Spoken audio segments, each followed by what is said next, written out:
or 4-belt era, and you became the second undisputed champion in 3 weight classes when there was only one champion back in 1938 with Henry Armstrong. That's a lot of stuff. You hear that? You hear that? Which do you think means all the most? And all of it. Saturday. I'm glad that he think he's confident. I like it. I like the confidence, but he's talking too much. You know, he gonna get exactly what he. Terence Bud Crawford and Jaron Boots Ennis just faced each other for the first time, and it got heated.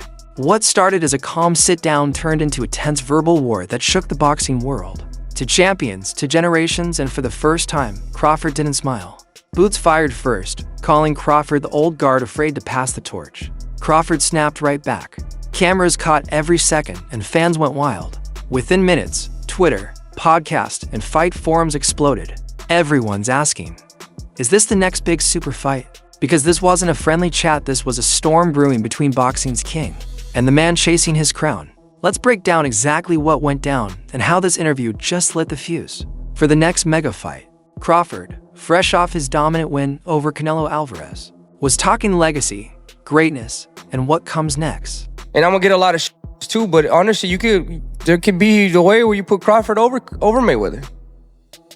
Because of going up, you didn't see Mayweather go up from 147 to 168. That's crazy, bro. And honestly, I thought Crawford was gonna have more of a hard time because he had a hard time with Madronov. So imagine going up to it. I mean, that's crazy. I mean, but I don't want to take nothing away from Mayweather. Mayweather's the greatest of all time. But I think that was a really big risk that Crawford took, and then he ended up winning. You know what I mean? So you have to give credit to that too. I mean, that's a big risk. That'd be like me going up and fighting Usyk right now, heavyweight. I know that's been kind of hinted. I'm not thinking of that right now. I'm not thinking of that right now. No, but that's kind of like how that'd be. You know what I mean? So you have to, bro. That's a lot of. He has a lot of balls to do that. And not only to go do that to show the world that he's really like that. Across from him was Jaron Boots Ennis. Young, confident, undefeated, and ready to prove he's not the future. He's right now... Now you got Boots Ennis in your weight class. Definitely. What do you think about him? Oh, he's very, very talented. He's unproven, but he's very talented. Yeah. The eye test tells it all. You know, he's got the it, but we haven't seen him against any elite fighter. We've never seen him tested, so until then, we just gonna keep saying, oh, Boots, Boots, Boots, until he meet that fighter that's gonna test him. Is that a fight that you would be interested in? Nah, it just don't make sense right now in my career. Like I said, especially money-wise, don't nobody really know Boots, but right. I'm looking for bigger, better challenges like Canelo. You're just looking for the big ones. Yeah. The big fish. Yeah. Fish fry. That definitely. Them the guys I'm looking for, Boots has been calling out Crawford for months, not out of disrespect, but hunger. And when you put two killers like that in the same room, sparks are guaranteed. At first, Crawford kept his cool. He's been through this before, but Boots wasn't there to play nice. He said it straight. You beat Canelo, respect. But I'm not them. I'm coming for that crown. The look on Crawford's face said it all, no fear, just cold focus. That signature Omaha stare. That's when the energy shifted. This wasn't some old lion versus young cub story. Crawford isn't washed. He's still world-class. What did he mean? Yeah, he said world-class fighter. I guess he's trying to say if you're a world-class fighter.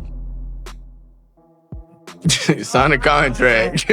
Exactly, sign a contract. If he wanted to fight, he would have stayed at 47. He obviously said he said he wanted to move up and accomplish, be undisputed at 54 or something like that. So, yeah, he definitely did say that too. Yeah. We ain't worrying about, right now we ain't worrying about Crawford. We gonna clean 147 now, and then we gonna move to 154. If he there and he got a belt, we coming after him. Simple as that.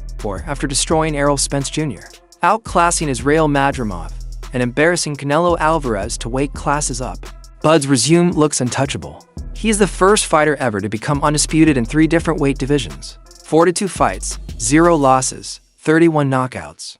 That's not just greatness, that's That's the fight that everybody want to see. Yeah. I want to do it. Do you respect him as when he's like, I got a couple fights left, I'm at the end, I'm only trying to get mega fights, so... I understand it, but don't lie or kept to the net and make it seem like I had the opportunity to fight you and I didn't. I never did. Yeah. Okay? And then that one time that I did, we said, they called, And we said, yeah. We never heard nothing else bad about it. So yeah, like, right. I mean, I respect it though. I mean, get your money. Yeah. Do your thing. But don't be capping on. But here's where it gets real. Jaron Boots Ennis is being built as the next pound-for-pound king. At just 27 years old, he's 30-0 with 30 knockouts. Terence Crawford against Jaron Ennis, for me, is the best fight in American boxing. But it needs to be a payday for Crawford that would get him interested, because Crawford knows how good Boots is. And I'm not saying that Crawford thinks he's going to lose to Boots, but he knows that is a real fight. But for me, Boots is the new Crawford. We've just got to go out and get the fights to show how great he is. Even promoter Eddie Hearn said it Boots is the pound-for-pound now. One in waiting. Not in 3 years, but in 12 months. Boots has that classic Philly aggression, fast, flashy, fearless. He ruled at 147, conquered 154, and some believe he'll dominate at middleweight next. If that sounds familiar, it's because Crawford did the same. It's like watching a mirror, one man's reflection trying to shatter the original. Just feel that Jaron Ennis against Terence Crawford is the fight. And that can be at 54, it can be at 60. You know, obviously we've got Lima to take care of first, but that for me is one of the great, crossover fights, because Boots is the changing of the guard guy. And Crawford's the guy that's been there and done it all and just proved, that he's still very much in his prime. What made this face-to-face special wasn't trash talk, it was respect. Boots didn't call Crawford old. He called him great. But he also made one thing clear. Greatness must be tested. He told him, I'm walking the same path you did, Bud, Spence, Madrimov. Lima, I'm coming up the same way you did for Canelo. And he's right. Boots is following the Crawford blueprint almost perfectly. He dominated welterweight. He's now taking over super welterweight, and middleweight might be next. Even Philly legend Danny Garcia told DAZN, stylistically, that's a dream matchup. Boots is hungry, and that's the only danger for Crawford, a young lion who wants everything you built.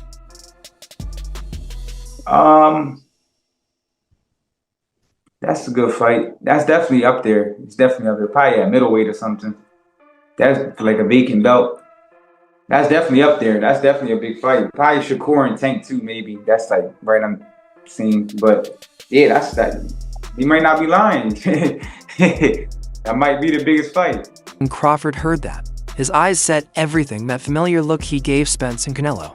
The I've been here before stare. As soon as the cameras stopped rolling, the boxing world exploded. Some said Boots is the new face of the sport. Others said he hasn't earned the right to even stand next to Crawford yet. And, obviously we're here in Philadelphia, Boots Ennis. Eddie, a couple other people, called Boots the natural successor to Terence Crawford. And obviously I know your relationship with him.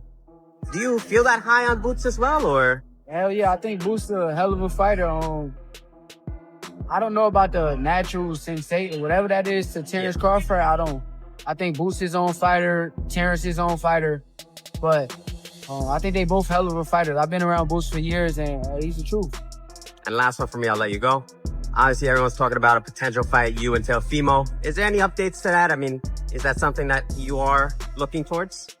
Yeah, that's the fight I want. So, ain't no updates. I don't speak business until the deal is done. So, nothing to talk about. Hearn is fully backing Boots. He believes that by the end of 2026, Ennis will surpass Crawford, Usyk, and in 08 to become the world's true pound-for-pound king. And with his speed, raw power, and finishing instinct, that prediction doesn't sound crazy. And I don't mean it disrespectfully when I say they just don't beat Jaron Ennis. In fact, that style is absolutely tailor-made for Boots. Just to make it clear on Virgil Ortiz. We sat in a room, me, Oscar de la Hoya, Eric Gomez, and the top DAZN execs in America. We talked about how a deal would work with those two fighters, and we agreed on a deal. We went away, we signed a new deal with Boots. Part of that deal within the contract was the deal that we agreed with Golden Boy and DAZN to fight Virgil Ortiz. Boots signed it. Now, we didn't hear anything back. We told them we're going to fight in October. They said they're going to fight in November, and we haven't heard anything back. On Tuesday, Eric Gomez called me and he said, look, I just wanted to let you know we're fighting Lubin. After that, we want to get the Boots fight made. I said, well, we're in. So I take their word for it, and I truly believe Oscar de la Hoya wants to make great fights. But that fight is done on our side. on all the terms that we agreed with Golden Boy. That fight for me, although it doesn't carry an official world championship, which is what we want at 54, is one of the best fights in boxing. But Crawford's camp isn't buying it. Brian Bomac McIntyre, But's head trainer, made it clear But's not going down to 150 for anyone. If they want him, they'll have to come up. No, he don't bring nothing to the table. He got our leftovers. Why would Bud want to go backwards? I wouldn't go backwards. Bud looking for bigger and better fights. So where he can etch his name in the concrete forever. I don't know, because I really don't look at none of the welterweight since we cleared the division out. I'm done. As his trainer, do you feel like he should just sell off into the sunset after this monumental well, win? You know what? They made it look so easy. You know what I'm saying? 2-3 more in him. You know what I'm saying? Training camp will try harder. You know what I'm saying? Do you think a move to 160 would make sense? I mean, if you want to do it, you know, be challenged. If you want to challenge yourself, yeah, I don't mind.